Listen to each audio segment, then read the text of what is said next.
Pacto de Punto Fijo, la traición al pueblo. El Pacto de Punto Fijo, firmado el 31 de octubre de 1958, fue un acuerdo de gobernabilidad mediante el cual los actores políticos y sociales, junto a Fedecámaras, la Iglesia Católica y las Fuerzas Armadas, se comprometían a defender la democracia representativa como forma política y al capitalismo en el ámbito económico. El 23 de enero de 1958 es un punto de inflexión. Se reactiva una dinámica política que estaba proscrita en la dictadura. Se reactiva todo lo que es el movimiento de los medios de comunicación, la opinión pública, la libertad de expresión. Comienza a generarse a nivel nacional un gran debate sobre el destino que debería correr Venezuela, sobre el papel que deben tener los partidos políticos y, por sobre todas las cosas, sobre la democracia y el tipo de sistema democrático que debería instaurarse. Y aunque ese primer gobierno de Rómulo Betancourt le dio el voto universal a las grandes mayorías, incluyendo a las mujeres, la experiencia del gobierno entre el 45 y el 48 fue un periodo marcado por la crispación, por la polarización, por la tensión y por el conflicto. Eso terminó en un golpe de Estado que llevó a 10 años de dictadura. Este liderazgo, Betancourt, Jovito, Caldera, sufrieron esos 10 años de dictadura y cuando se enfrentan con el desafío de inaugurar la democracia, quieren superar todos los errores que cometieron en esos 3 años, entre el 45 y el 48. Los que firman el pacto son la vieja guardia política, Rómulo Betancourt, Jovito Villalba, Rafael Caldera. En cambio, el Partido Comunista o la misma Junta Patriótica, aunque no era un partido, porque había figuras como Fabricio Ojeda, es decir, figuras ya famosas en ese momento, fueron excluidas de ese pacto. El Partido Comunista y las fuerzas de izquierda no suscribieron Punto Fijo.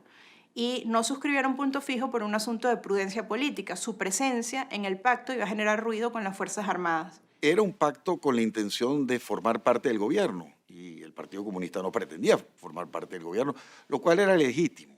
Estas fuerzas políticas que no salieron en esta foto salieron estampadas con sus firmas y sus votos en la Constitución de 1961. Pese a que el pacto fue visto como un aspecto positivo por el momento que vivía el país, no estaba saliendo de un golpe de Estado, se necesitaban alianzas políticas. El pacto nació, digamos, ya con el talón de Aquiles de desterrar a los sectores más jóvenes, digamos, de ideas, digamos, más radicales de ese pacto. Cómo darle estabilidad política al próximo gobierno que surgiera de las elecciones de diciembre del 58.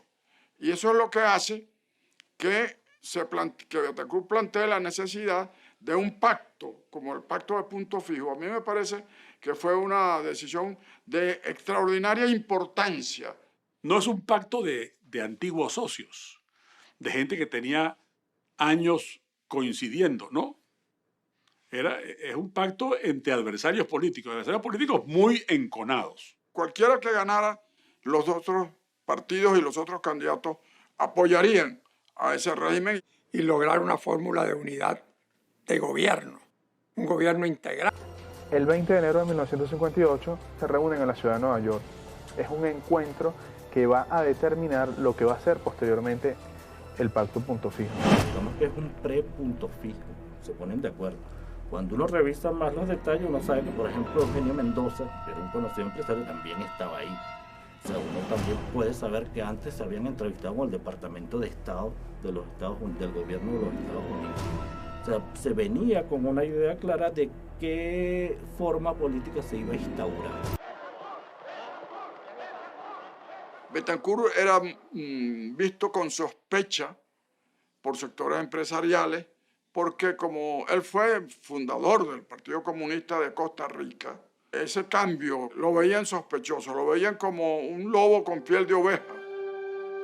El Pacto Punto Fijo no tiene ningún tipo de representación popular. Son intereses esencialmente económicos y políticos. Y por supuesto, intereses muy vinculados con el gobierno estadounidense. Pero asociar el Pacto Punto Fijo con una agenda popular, una agenda social, una agenda de reivindicación, es completamente errado. país fue dejado por la dictadura al borde de la bancarrota. Más de 2 millones de adultos analfabetos, cerca de medio millón de niños de edad escolar sin planteles donde concurrir, un déficit acusado de maestros y de profesores. Hay en el país un desempleo generalizado y el número de los sin trabajo alcanza una impresionante proporción. El nuevo riquismo derrochador y rastacuero desaparecerá de las costumbres oficiales. Lo ornamental y suntuario de las obras públicas será radicalmente eliminado. En solo 10.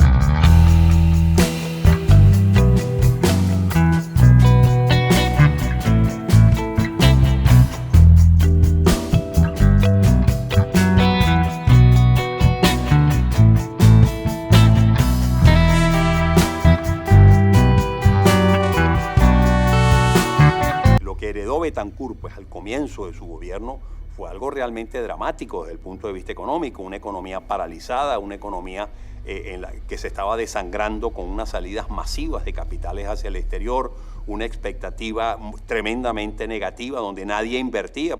Con un alto índice de desempleo, con una gran marginalidad, puesto que ya Caracas estaba rodeada de ranchos en los cerros, que Betancur calificó de cinturón de miseria, que incluso prometió en su campaña electoral que él iba a liquidar el cinturón de miseria que rodeaba Caracas y lograr que esos campesinos que estaban en los cerros regresaran a sus sitios rurales. Lo impresionante es que los ministros de ese gobierno del año 58 eran todos empresarios. La mayoría del empresariado venezolano se ha enriquecido a través del Estado. Aquí muy pocos empresarios han hecho fortunas por sí solos. Al ser Fedecámaras uno de los firmantes de Punto Fijo, es que ellos lo que están entendiendo es que ellos son los que van a recibir la mayor tajada de la renta petrolera para que este país progrese. Y a lo que asistimos, y yo creo que es que son 20 años después, que es la gran Venezuela, el primer gobierno de Carlos Andrés Pérez, es la locura saudita.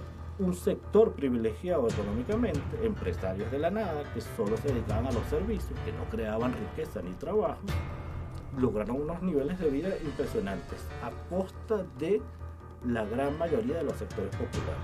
Inclusive antes se había firmado un pacto de avenimiento obrero patronal. O sea, la desfachatez llegó a tal punto de que estas cúpulas políticas que van a firmar Punto Fijo hacen que Fedecámaras y la Central de Trabajadores de Venezuela se pongan de acuerdo y los trabajadores acepten no hacer huelgas ni protestar por nada de todo lo que habían sufrido durante 10 años. Todo en aras de lograr una transición tranquila a la democracia. Había varios retos muy importantes. Uno, por supuesto, era la estabilidad del gobierno. Por supuesto, ese es un primer reto. El otro era empezar a desarrollar un país que venía con graves deficiencias sociales. Y cuando Rómulo Betancourt gana las elecciones, uno de los compromisos era no solamente respetar los resultados electorales, que efectivamente fue así y no hubo ningún inconveniente, sino crear un gobierno de unidad nacional. Y vemos que en el gabinete hay personas de distintas fuerzas políticas. Tenemos personas de COPEI, tenemos personas de URD, participan las principales fuerzas económicas, desde los sindicatos hasta los empresarios e incluso la iglesia. Hay un proceso de integración de todas las fuerzas vivas del país.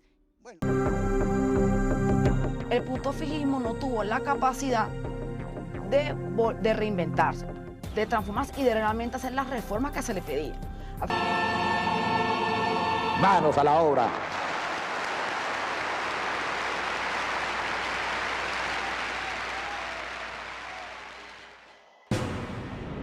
El inicio de este segundo gobierno está marcado por dos novedades. Una es el anuncio del gabinete con la presencia de jóvenes tecnócratas sin experiencia política. Allí donde Carlos Andrés decide integrar un gabinete distinto en Venezuela. Un gabinete con muy pocos políticos y más bien muchos técnicos y profesionales. Punto Fijo sí fue un acuerdo electoral, unas reglas de juego que terminaron reposando en el amiguismo, en el reparto de poder terrible. O sea, que para tú ser el presidente de la Junta de Condominio tenías que hacer adeco, ese tipo de cosas. O sea, que terminó permeando y pervirtiendo todo nuestro desarrollo político del pasado siglo XX.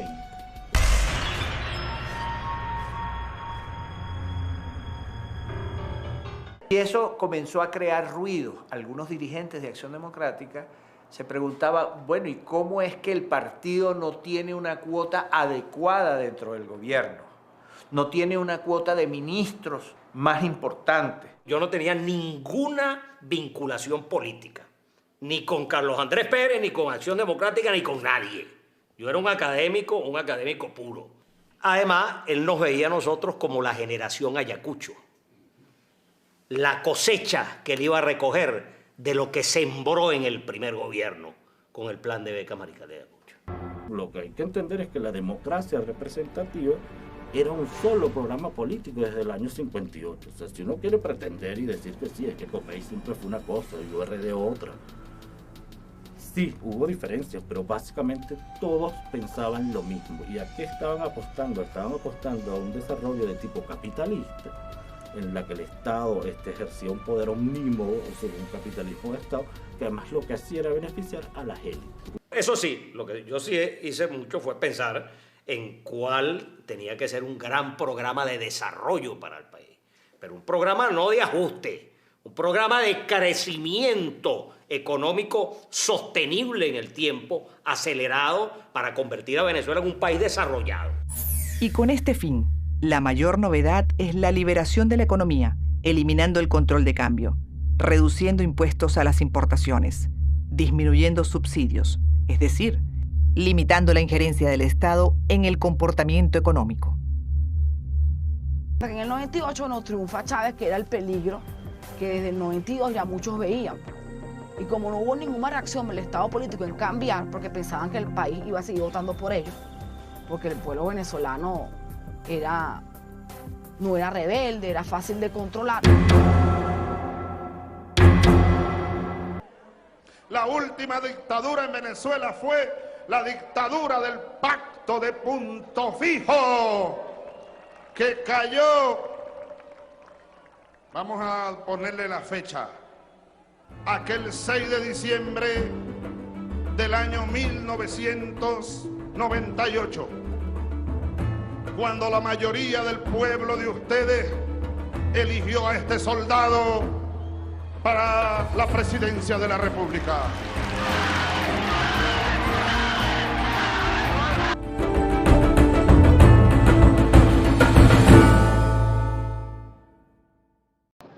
Y al pueblo de Venezuela, es que nos hemos convencido todos de que no más el canibalismo político en este país, de que no más la lucha acerba entre los venezolanos, lucha acerba contra los enemigos de la democracia.